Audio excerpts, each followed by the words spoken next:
Yet another vlog in the life with prostate cancer. I have been spending the last 5-6 days or so down in Pattaya, and it has been some really fantastic days. Met a lot of good people, met up with some very good friends, and I really didn't know how much I needed to be with friends before I got down there. Normally when I go down there running, I'm going down there to run every 4 months, once a time. I usually do the social bit on the running, and then I kind of enter off to my own thing, and I'm staying there for so short amount of time that I don't really get time to be too social with people.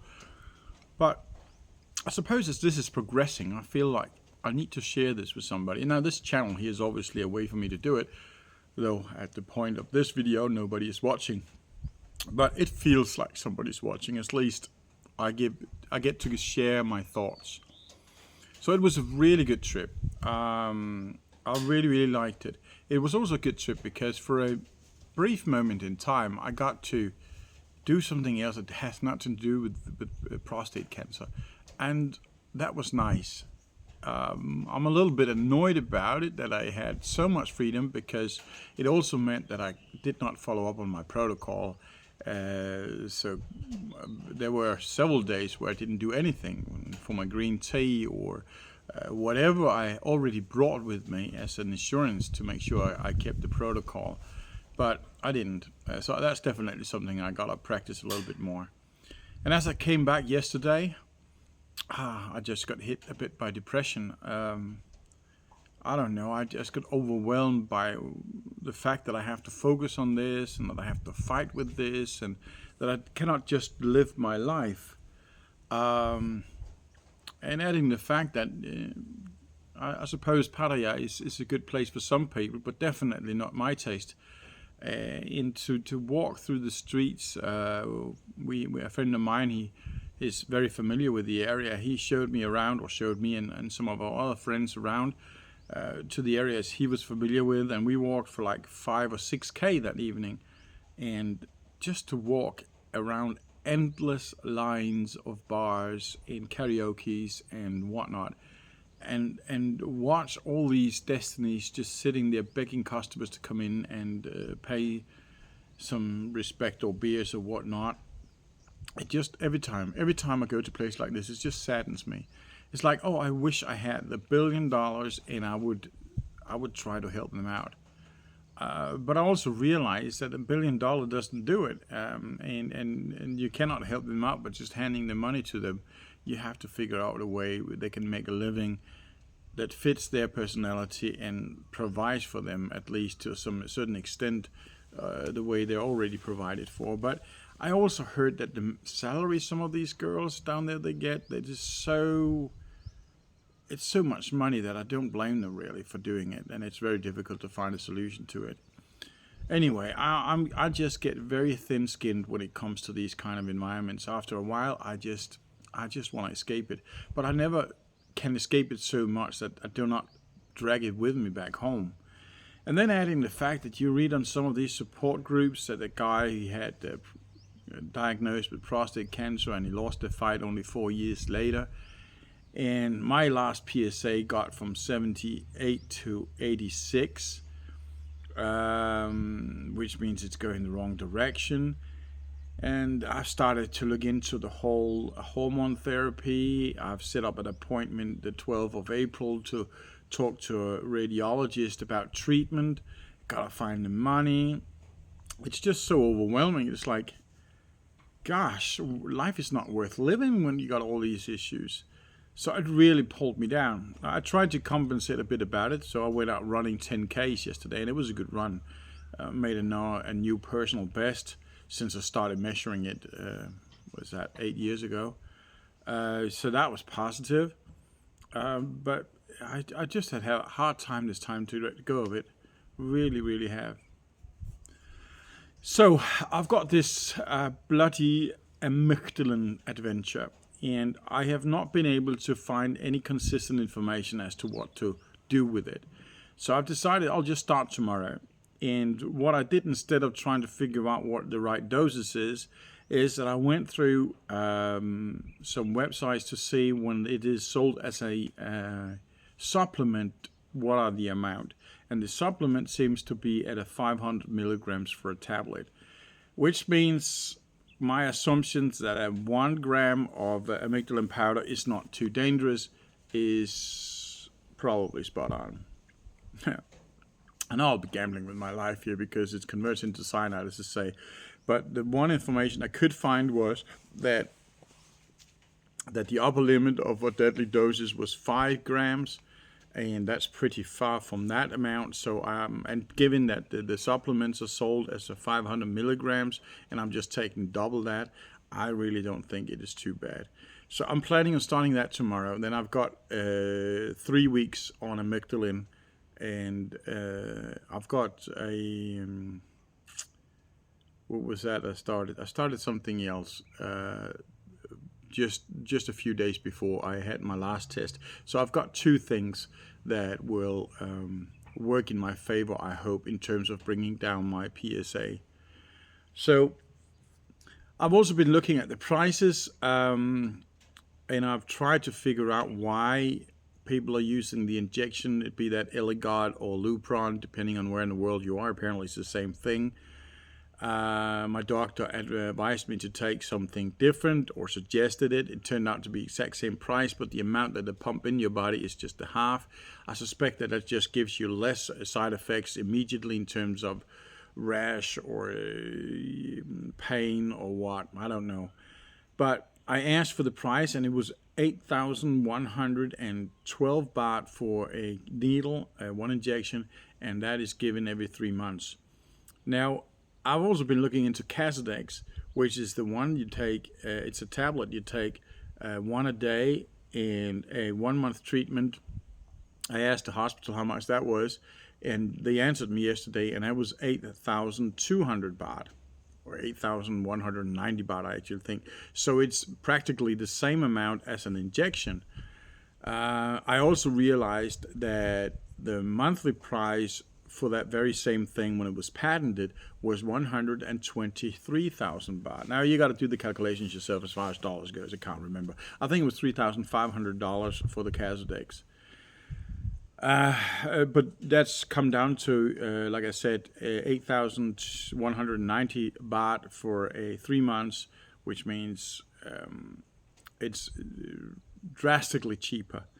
But I also found out that I could have a 6-month treatment for $95, including shipment, if I get a generic product from India. I've used a guy before, so I'm pretty confident that it is okay, the product I get from there.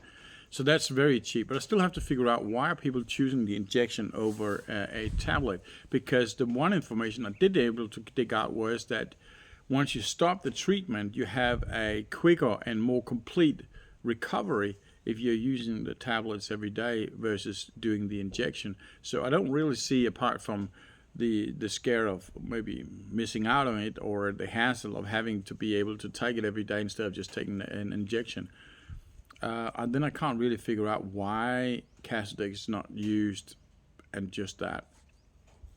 I have to figure that out. I ordered it already, but it's not a great deal of money, so if I find out that is a very stupid way of doing it, then I won't do it, but maybe I'll just find out that I can use it in conjunction with the injection, if that's what it comes down to. But in the midst of my darkness and depression, I also have to keep remembering myself that I am not just sitting idle and waiting for things to kill me. I am doing a lot of things, that apart from the few days spent in Pattaya. So it's not like I'm just waiting. But I saw some group members in one of the support groups I'm in, and it was a guy, he went for his Eligard shot every 3 months, and he just went for his next one, and one of his comment was that he's been on this for 1.5 years, and the numbers as far as PSA goes is still good, and he's testing that every 3 months. But he was anxious, and he's always anxious just before he gets the next jab, because the game is that eventually you might find that the cancer has become resistant to the the blockage of hormones. And when that happens, then you are entering a totally different game. Where, as far as I have read up so far, you're going about a life expectancy of 3 years. So obviously, every time you have to do that jab, you will go forward with a lot of anxiety, because is it happening now? Is it happening now? And that's what I don't like. I mean, I don't like to put my hands into the medical industry with no guarantees of whatsoever, except from the fact that eventually you will run out of luck, and the cancer will be resistant and produce its own fake testosterone, and then you're actually on with chemotherapy. But when you're going on chemotherapy after years and years on hormone treatment, you got, as I've mentioned in my other videos, a very compromised immune system. And that means the battle is a losing battle, because you at the same time have strengthened the cancer in its learning process to figure out how to do this. So you have a weakened immune system, and you have a stronger cancer, and now you're going to battle it with highly toxic products. Oh man, I don't like it. That's why I'm so bloody eager to find a way where I, by natural means, can combat it. And obviously both diet and exercise is a way to do it, but there are also natural means like supplements. I'm quite sure of that. And a big problem here for me was amygdalin that creates or converts into cyanide to a certain extent in your intestines when you take it, especially if you take it orally. Is a tricky business. But I have my high hopes up on it. So tomorrow I'll start with 1 gram. I mean, I'll see how sick I'll get on that. I don't want to live my life compromised to the extent that all I got to do is kill my immune system and wait for the treatment not to work.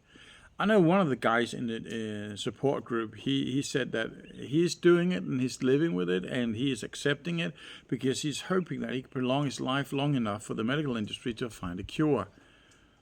I don't believe that's going to happen. If you have 50 million people estimated every year in the US who's going to be diagnosed with a new cancer, and every single person statistically is spending $50,000, we are talking billions of dollars. Not 50 million. 1 million people in the US estimated to get a new diagnosis of cancer every year. And $50,000, that equates to $50 billion business. There's nobody who could go out there and in one go, without very serious guarantees, to pay that $50,000 for a treatment that may or may not work. So that subscription to a treatment is a huge moneymaker, and it's very cynical, but that's the way it is. It's not a healthcare system. It is not a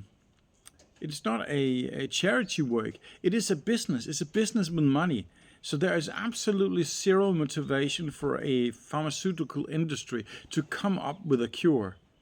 They will be happy to accept that a few people here and then and there, the few anecdotes of people who get cured, because those few stories maintains the hope for the vast majority of people, and they are willing to pay for the treatment because they hope that they will be the one winning the lottery, like the few ones that does it. So obviously, yes, there will be people cured, but that is just the accidents, because those are longer customers in the shop, and they want customers, just like any other business. They want customers. It's not to be cynical, it's just a fact. And so for me to jump straight onto a hormone treatment, not knowing for how long that will work, knowing that once I'm out of luck on that one, I have to subscribe to something even worse with a condition that makes it even worse. I don't want it. I just don't bloody want it. So the deal is still, no matter how much I can get caught up in the dark mode of maybe I'm doing the wrong thing, maybe I'm doing a Steve Jobs trick here where I'm refusing treatment only to find myself dead 2 years down the road, where I can maybe recollect and say, oh, I wish I had. Maybe, I don't know. But my measurement is the same as the medical industry was doing it, or the doctors. I'll measure it by my PSA. My PSA did rise the last time. But I have these 2 more ingredients up my sleeve, and I want to give them a chance, and then I'll see if it works. And if I can keep lowering it, I will keep do that, and I won't go on any hormone treatment. I will try to prolong my life by my own means, and only when I see that that is coming to a dead end, then I will start the hormone treatment. And I've seriously, but that obviously gives me a little bit of anxiety. Hope that my PSA will drop below 78, so that it says altogether lowered to the lowest ever. But at least that it goes below 86, so I know that there is a tendency still in the right direction. But that's my anxiety issues here, because if it doesn't, then I am not doing anything that really works, and I won't know if it works. Then the only thing I can lean on is really that it has not spread further than it did with my PSA at 124, and I can hope that the radiation therapy that I still plan to take will actually eliminate all there is, because the only metastases found was very close to the prostate. I know that there might be micro metastases, and I has no guarantee where there might be, because it is in the lymph node. That's the superhighway for metastases. But I can hope. Anyway, if it doesn't keep declining, I will do what I can to eliminate the volume of the cancer, and then hopefully, based on that, win the battle by enhancing my immune system. I don't want to compromise my immune system more than I have to. I really don't want to, because that's the one tool that we are born with, which is magnificently good and an expert in combating this. And so selling out on that to subscribe to a longer life with a lower life quality, I don't want it. I just don't want it. And I don't want, like this guy on the support group, be afraid every 3 months that my hormone treatment is no longer resistant, and then no longer working, and then knowing that now my clock is for real ticking. I don't want that. I really don't want that. So, yeah, I have some dark days these days. I'm not optimistic too much all the time, but I gotta find it, because it's all thoughts anyway. I don't have any physical issues. I don't have any physical pain. There's no reason for me to worry about it, as it is. Oh, well, there's a lot of reasons to worry about it, but there's no reason to destroy the life quality as it is, because of something that I fear, and because of something that eventually, without escape, will decrease my life quality. Right now, I've got all the reason in the world to have high life quality, and I gotta maintain focus on that. I do. Anyway, that was the ramble for today. Until next time, as always, stay healthy.